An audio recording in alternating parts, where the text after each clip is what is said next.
Hey everyone, welcome back to our channel. If you're tackling your 2025 taxes with Turbotax and need to delete a form, maybe you entered the wrong details or just want to clean things up, you're in the right place. This full guide will walk you through it step by step, so you can get it done quickly and confidently. Let's dive in. First things first, make sure you're logged into your Turbotax account.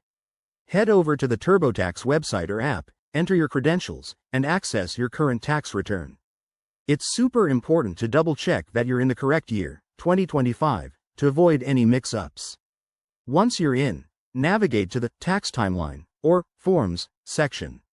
This is where all your entered forms are listed. Scroll through until you spot the one you want to delete, like a W-2 or 1099 form. Turbotax makes this easy with clear labels, so take a moment to confirm you're selecting the right one. Now, click on the form to open it. Look for the Edit or Delete option. It's usually a button or icon next to the form's name. Select Delete, and Turbotax will prompt you for confirmation. This is a safety feature, so read the message carefully before proceeding. Click Yes or Confirm to remove it. After deletion, head back to your main dashboard and review your tax return to ensure everything looks good.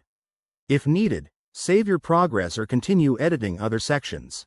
Remember, deleting a form might affect your overall return, so it's wise to check for any errors or missing information afterward. And there you have it. That's how you delete a tax form in Turbotax for 2025. It's a straightforward process that can save you time and hassle. If you found this helpful, hit that like button, subscribe for more tax tips, and let us know in the comments if you have any questions. Thanks for watching, and happy tax filing.